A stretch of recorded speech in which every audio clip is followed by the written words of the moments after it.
Assalamualaikum warahmatullahi wabarakatuh. Di sini saya akan menjelaskan mengenai ilmu ekonomi makro.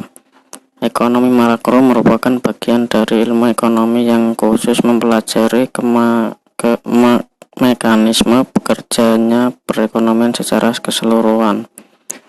Makroekonomi dapat digunakan untuk menganalisis target-target kebijaksanaan seperti pertumbuhan ekonomi, inflasi, tenaga kerja, dan keseimbangan neraca pembayaran yang berkesinambungan.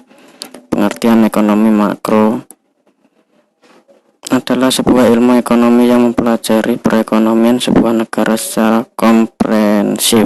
Hubungan yang dipelajari dalam ekonomi makro adalah hubungan kausal antara verbal dengan verbal agregatif. Tujuan ekonomi makro. Kebijakan ekonomi makro yang dilakukan negara dilaksanakan oleh pemerintah dan swasta dengan tujuan untuk mengatasi masalah yang timbul. Masalah timbul dalam perekonomian di mana pemerintah sebagai regulatornya dan swasta sebagai pelaksananya.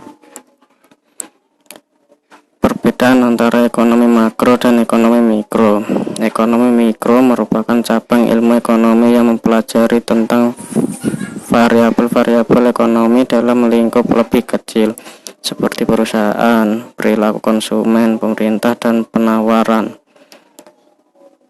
produksi, harga, dan lain-lain. Sementara ekonomi makro mempelajari variabel-variabel ekonomi secara menyeluruh, agregat seperti jumlah uang berdasar pendapatan nasional, pengangguran, dan kesempatan kerja, inflasi, neraca pembayaran internasional, dan pertumbuhan ekonomi.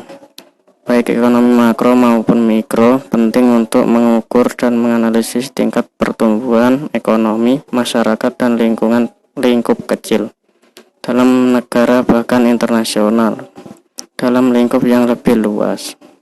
Keduanya memiliki keterkaitan satu sama lain. Meski demikian, ekonomi makro berbeda dengan ekonomi mikro. Sekian dari saya. Assalamualaikum warahmatullahi wabarakatuh.